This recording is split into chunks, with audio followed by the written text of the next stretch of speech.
Higuita എൻ.എസ്. Madhavan. Penalty kick കാത്തുനിൽക്കുന്ന ഗോളിയുടെ ഏകാന്തത എന്ന German നോവലിനെക്കുറിച്ച് ഇറ്റലിയിൽ നിന്നെത്തിയ സാഹിത്യസ്നേഹിയായ ഫാദർ കപ്രിയറ്റി ഗീവർഗീസച്ചനോട് ഒരിക്കൽ ഏറിയാൽ 2 തവണ പറഞ്ഞിരിക്കണം. നോവലിൻ്റെ പേര് കേട്ടപ്പോൾ തന്നെ ഗീവർഗീസച്ചന് അത് വായിച്ച പോലെ തോന്നി. ഒരു തവണയല്ല, പല തവണ. എല്ലാവരാലും ഒറ്റുകൊടുക്കപ്പെട്ട് 2 കൈകളും വിടർത്തി ഗോളി പെനൽറ്റി കിക്ക് കാത്തു നിൽക്കുന്നു. ഗാലറികളിൽ 50,000 തുപ്പൽ പറ്റിയ തൊണ്ടകൾ അപ്പോൾ നിശബ്ദരായിരിക്കും. ഒരു കാണി മാത്രം ഇടയ്ക്ക് 3 തവണ കൂവും. ഇങ്ങനെ പല കഥകളിലൂടെ ഗോളിയുടെ ജന്മപരമ്പരകൾ ഗീവർഗീസച്ചൻ മനസ്സിൽ സൃഷ്ടിച്ചുകൊണ്ടിരുന്നു. ആ ജർമ്മൻ നോവൽ വായിക്കണമെന്ന് അച്ഛന് തോന്നിയതേയില്ല. അതോടെ ഗോളിയുടെ ജാതക കഥകൾ അവസാനിക്കും. പിന്നെ നോവലിൽ എഴുതിയത് മാത്രമായി അവൻ്റെ കഥ ചുരുങ്ങുന്നു. ആദ്യത്തെ കുറച്ച് ദിവസം ഗോളി മാറ്റമില്ലാതെ യേശുക്രിസ്തുവായിരുന്നു. 1-ാം നമ്പർ ജേഴ്സി അണിഞ്ഞ് കർത്താവ് പല പന്തുകളും തട്ടിമാറ്റി. കുറച്ച് നാളുകൾക്ക് ശേഷം പെട്ടെന്ന് ഗോളി ഗോളിയത്തായി. ഒന്ന് മുറുമുറുക്കുവാൻ ചെവി പോലുമില്ലാതെ ആകാശം മുട്ടി നിൽക്കുന്ന ഏകാന്തതയിൽ കവണിയിൽ നിന്ന് തൊടുത്തുവിട്ട പെനൽറ്റി കിക്ക് കാത്ത് ഗോളി നിന്നു. ബഹുരൂപിയായ ഗോളിയുടെ സാധ്യതകൾ ദിവസം പ്രതി വർദ്ധിച്ചുകൊണ്ടേയിരുന്നു. ഗീവർഗീസച്ചൻ്റെ ഇടവക തെക്കൻ ദില്ലിയായിരുന്നു. കുറച്ച് മലയാളികൾ, ബീഹാറിൽ നിന്നെത്തിയ വീട്ടുവേലക്കാരികളായ ഏതാനും ആദിവാസി പെൺകുട്ടികൾ, വിശ്വാസികളായി അത്രയും പേരെ ഉണ്ടായിരുന്നുള്ളൂ. ആഴ്ചയിൽ ഒരിക്കൽ അച്ഛൻ ബിഷപ്പിനെ കാണുവാൻ പോകും. വല്ലപ്പോഴും സാഹിത്യം ചർച്ച ചെയ്യുവാൻ ഫാദർ കപ്രിയറ്റി എത്തിച്ചേരും. അടുത്ത കാലത്ത് കുറച്ചാഴ്ചകളായി കുർബാന കഴിഞ്ഞ് പുറത്തേക്കിറങ്ങുമ്പോൾ ആദിവാസി പെൺകുട്ടി ലൂസി മരണ്ടി അച്ഛനെ കാത്തു നിൽക്കാറുണ്ടായിരുന്നു. ഫാദർ, അയാൾ പിന്നെയും വന്നു. കഴിഞ്ഞ തവണ കണ്ടപ്പോൾ ലൂസി പറഞ്ഞു. ആര് ലൂസി? കഴിഞ്ഞ ഞായറാഴ്ച ഞാൻ പറഞ്ഞില്ലേ, അതേ ആൾ. അയാളുടെ പേരെന്താണെന്നാണ് നീ പറഞ്ഞത്? ജബ്ബാർ. അതെ, ജബ്ബാർ, ഞാൻ ഓർക്കുന്നു. അയാൾ എന്തിനാണ് വന്നത്? കഴിഞ്ഞയാഴ്ച പറഞ്ഞ അതേ കാര്യത്തിന്. ഗീവർഗീസച്ചൻ ദുർബലമായി മൂളി. പിന്നെയും അയാൾ എന്നോട് കൂടെ ചെല്ലാൻ പറഞ്ഞു. ഓർമ്മകൾ പെട്ടെന്ന് അച്ഛൻ്റെ മനസ്സിൽ ഉൽക്കകളായി പെയ്തു. ആദിവാസികളിൽ നിന്ന് കോഴിയും മഹൂവയും കോറത്തുണിയും വാങ്ങി പുറത്ത് വിറ്റിരുന്ന ഒരു ഇടനിലക്കാരനായിരുന്നു ജബ്ബാർ. കുറച്ചു കഴിഞ്ഞപ്പോൾ, പ്രത്യേകിച്ചും പന്നമാസങ്ങളിൽ, ആദിവാസി പെൺകുട്ടികളെ ജോലി വാങ്ങിക്കൊടുക്കാമെന്ന് പറഞ്ഞ് ജബ്ബാർ പുറത്തേക്ക് കൊണ്ടുപോകുവാൻ തുടങ്ങി. അങ്ങനെയാണ് റാഞ്ചിയിൽ നിന്ന് തീവണ്ടി കയറി കടുകെണ്ണ മണക്കുന്ന സ്റ്റേഷനുകൾ പിന്നിട്ട് ലൂസി ദില്ലിയിലെത്തിയത്. വാക്ക് തെറ്റിക്കാതെ ജബ്ബാർ ലൂസിക്ക് ഒരു വീട്ടിൽ ജോലി ശരിപ്പെടുത്തി. മാസാമാസം ജബ്ബാർ അവളെ കാണുവാനെത്തിയിരുന്നു. ആദ്യം അയാൾ പൈസ ചോദിക്കുമോ എന്ന് ലൂസി പേടിച്ചു. എന്നാൽ ജബ്ബാർ ആകട്ടെ എല്ലാ തവണയും ലൂസിക്ക് സമ്മാനമായി എന്തെങ്കിലും കൊണ്ടു ചെല്ലും. നെറ്റിയിൽ ഒട്ടിച്ചു വെക്കാവുന്ന പൊട്ടുകൾ, ചന്ദനം മണക്കുന്ന പൗഡർ, ലൂസിയുടെ ആദ്യത്തെ അസൽ ബ്രേസിയേഴ്സ്, അതും കറുത്ത നിറമുള്ളത്. ഒരു ദിവസം ജബ്ബാർ ലൂസിയോട് പറഞ്ഞു, പണി നിർത്തി നീ എൻ്റെ കൂടെ വാ. ലൂസി നിസ്സംശയം അതുതന്നെ ചെയ്തു. അന്ന് വൈകുന്നേരം ജബ്ബാർ അവൾക്ക് മഞ്ഞയിൽ ചുവന്ന പുള്ളികളുള്ള റെഡിമെയ്ഡ് സാൽവാറും കമ്മീസും കൊണ്ടുവന്നു കൊടുത്തു. ചുവന്ന നൈലക്സിൻ്റെ ദുപ്പട്ട കൊണ്ട് തല മൂടി. കറുത്ത കാപ്പിരി ചുണ്ടുകളിൽ തിളങ്ങുന്ന കറുത്ത ലിപ്സ്റ്റിക് അണിഞ്ഞ് കൂടെ ചെല്ലുവാൻ ലൂസിയെ ജബ്ബാർ നിർബന്ധിച്ചു. അഴകിയ ലൂസിയും ജബ്ബാറും ചെന്നെത്തിയത് ഒരു ഹോട്ടൽ മുറിയുടെ മുന്നിലായിരുന്നു. മുറിയിൽ കയറും മുമ്പ് ജബ്ബാർ പറഞ്ഞു, ഞാൻ വരുന്നില്ല. മുറിക്കുള്ളിലെ സേട്ട് നല്ല മനുഷ്യനാ. അയാളുടെ വെപ്രാളം കണ്ടിട്ട് ആദ്യത്തെ തവണയാണെന്ന് തോന്നുന്നു. നിന്റെ ഭാഗ്യം. മുറിയിൽ കയറിയാൽ ഉടനെ 750 രൂപ അയാൾ തരും. അത് പുറത്തെത്തിക്കണം. പിന്നെ കാര്യം തീരുമ്പോൾ നിന്റെ മിടുക്കനുസരിച്ച് ബക്ഷീസും. ബക്ഷീസ് നിനക്കുള്ളത് മാത്രമാണ്. ലൂസി ഹോട്ടൽ ലോബിയിലൂടെ തിരിച്ചോടി, ജബ്ബാർ പുറകിലും. യാത്ര തീർന്നപ്പോൾ ലൂസി ജബ്ബാറിൻ്റെ വീട്ടിൽ താഴിട്ട മുറിക്കുള്ളിലായിരുന്നു. ഞാൻ നിന്നെ കല്യാണം കഴിക്കുവാൻ പോകുന്നു. അവളുടെ തലമുടി പകുത്തതിൻ്റെ നടുവിൽ ജബ്ബാർ കത്തുന്ന സിഗരറ്റ് കൊണ്ട് സിന്ദൂരം തൊടുവിച്ചു. പിന്നെ ലൂസിക്ക് കല്യാണപ്രായം ആയിട്ടില്ലെന്നും അവൾ കൊച്ചുകുട്ടിയാണെന്നും പറഞ്ഞ് അതേ സിഗരറ്റ് കൊണ്ട് തന്നെ അവളുടെ ഉള്ളംകാലിൻ്റെ വെള്ളയിൽ ഇക്കിളിപ്പെടുത്തി. അപ്പോഴെല്ലാം ഏതോ ഹിന്ദി സിനിമയിലെ വില്ലനെ പോലെയാണ് ജബ്ബാർ സംസാരിച്ചിരുന്നതെന്ന് ലൂസി പറഞ്ഞു. എങ്ങനെയാണ് ലൂസി അവിടെ നിന്ന് രക്ഷപ്പെട്ടതെന്ന് അച്ഛന് ഓർമ്മ വന്നില്ല. കാരണം കഥ അവിടെ എത്തിയപ്പോഴേക്കും മനസ്സിൻ്റെ ഗാലറികൾ നിറഞ്ഞു കഴിഞ്ഞിരുന്നു. അശ്രദ്ധനായ ഗോളി പെനൽറ്റി കിക്കുകളെല്ലാം പിടിച്ചുവെങ്കിലും ഒന്നിനു പുറകെ ഒന്നായി എല്ലാ പന്തുകളും അയാളുടെ കയ്യിൽ നിന്ന് വഴുതി വീണു. വിത്തുകൾ മണ്ണിൽ വീഴ്ത്തി പാഴാക്കിയ യൂദായുടെ മകൻ ഒനാനായിരുന്നു അന്നത്തെ ഗോളി. ലൂസിക്ക് തെക്കൻ ദില്ലിയിൽ ഒരു വീട്ടിൽ പിന്നെയും ജോലി കിട്ടി, ജബ്ബാർ അറിയാതെ.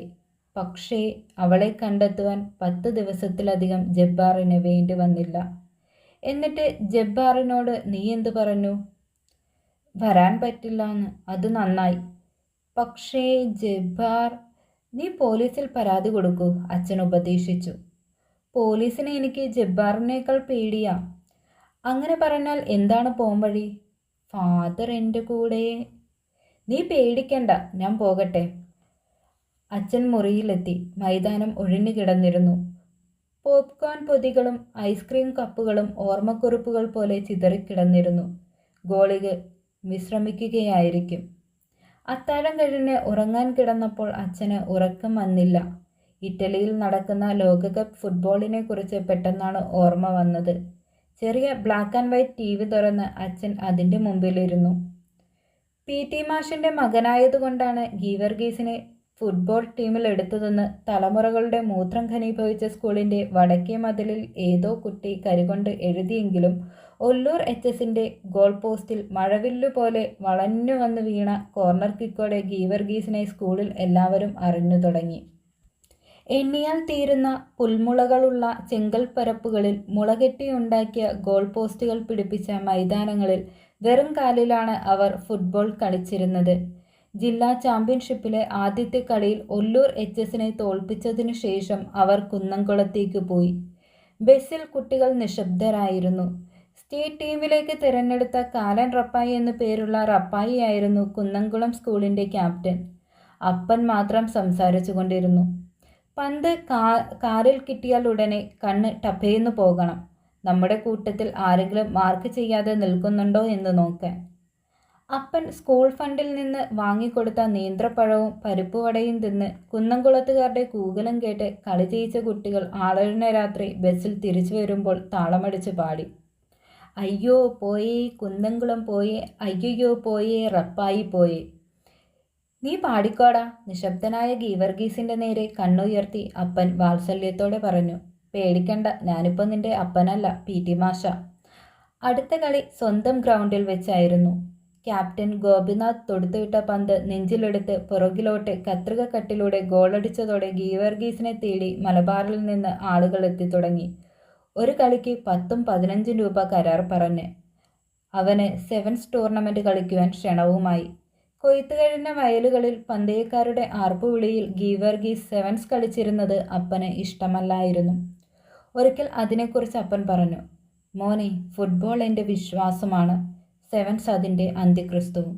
പക്ഷേ ഗീവർഗീസിനാകട്ടെ സെവൻസ് കളിക്കാതിരിക്കാൻ പറ്റില്ല എന്നായി. അപ്പൻ അവനോട് ഫുട്ബോളിനെക്കുറിച്ച് സംസാരിക്കുന്നത് നിർത്തി. അപ്പൻ മരിച്ച കൊല്ലം തന്നെയാണ് ഗീവർഗീസ് BAക്ക് തോറ്റത്. ആ കൊല്ലം തന്നെ അപ്പനോടുള്ള പിഴയൊടുക്കിക്കൊണ്ട് കളി നിർത്തിയതും. പിന്നെ കുറച്ചുനാൾ കഴിഞ്ഞപ്പോൾ ദൈവവിളി കിട്ടി. TVയിൽ വേൾഡ് കപ്പ് കണ്ടുകൊണ്ടിരിക്കുമ്പോഴും പെനൽറ്റിക്ക് കാത്തു നിൽക്കുന്ന പലതരം ഗോളികൾ അച്ഛൻ്റെ മനസ്സിൽ നിന്ന് വിട്ടുപോയിരുന്നില്ല. അച്ഛൻ കളി കണ്ടിരുന്നില്ല, ഗോളികളെ മാത്രമേ ശ്രദ്ധിച്ചിരുന്നുള്ളൂ. മറ്റൊരു ദിവസം കുർബാന കഴിഞ്ഞ് പുറത്തിറങ്ങിയപ്പോൾ ലൂസി പിന്നെയും അച്ഛൻ്റെ അടുത്തെത്തി. ഫാദർ. ജബ്ബാർ. ജബ്ബാർ ജബ്ബാർ അവൻ്റെ കൂടെ ഉടൻ ചെല്ലാൻ പറഞ്ഞു. നീ ഒരിക്കലും പോകരുത്. ഞാൻ നിൽക്കുന്ന വീട്ടിൽ ആളൊഴിയുന്ന സമയം പോലും അവന് അറിയാം. അല്ലെങ്കിൽ എങ്ങനെയാണ് അപ്പോഴെല്ലാം അവൻ കൃത്യമായി എന്നെ ഫോണിൽ വിളിക്കുന്നത്? എനിക്ക് പേടിയാകുന്നു. എല്ലാം ശരിയാകും ലൂസി, അച്ഛൻ പിൻവാങ്ങി.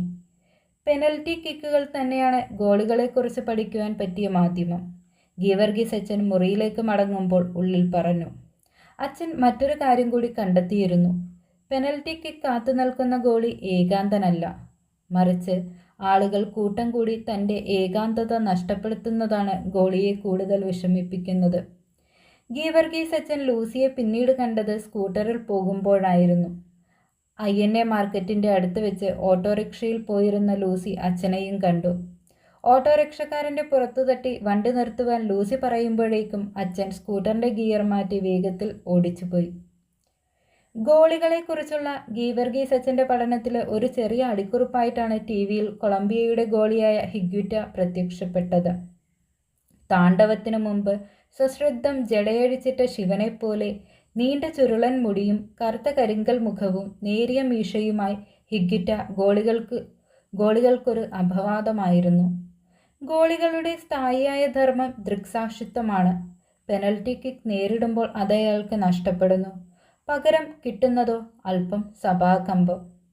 പക്ഷേ ഹിഗ്വിറ്റ യാതൊരു കൂസലും കൂടാതെ സംഭവങ്ങളിലേക്ക് നടന്നു കയറുന്നു. പുതിയ അക്ഷാംശങ്ങൾ കണ്ടെത്തുന്ന കപ്പിത്താനെ പോലെ ഗോളികൾ ഇന്നുവരെ കാണാത്ത മൈതാനത്തിൻ്റെ മധ്യത്തിലേക്ക് പന്ത് ഇടം വലം പാളിച്ച് അയാൾ മുന്നോട്ട് നീങ്ങും. ഗീവർഗീസ് അച്ഛൻ മറ്റു ഗോളികളെ ത്യജിച്ച് ഹിഗ്വിറ്റയെ മാത്രമായി ശ്രദ്ധിക്കുവാൻ തുടങ്ങിയത് അയാൾ പെനൽറ്റി കിക്ക് നേരിടുന്നത് ആദ്യമായി കണ്ടപ്പോഴാണ്. 2 കൈകളും വായുവിൽ വീശി ഒരു ഓർക്കസ്ട്രയുടെ കണ്ടക്ടറെ പോലെ ചന്ദ്രക്കല പോലെ വളഞ്ഞു കിടക്കുന്ന സ്റ്റേഡിയത്തിലെ കാണികൾക്കായി അശ്രാവ്യമായ സംഗീതത്തിൻ്റെ ഉച്ചസ്ഥായികൾ ഹിഗ്വിറ്റ തീർത്തു. പന്തടിക്കുവാൻ നിൽക്കുന്ന കളിക്കാരനാകട്ടെ അയാളുടെ വാദ്യവൃന്ദത്തിലെ 1-ാം വയലിൻകാരൻ്റെ പ്രാമുഖ്യം മാത്രമേ ഉണ്ടായിരുന്നുള്ളൂ.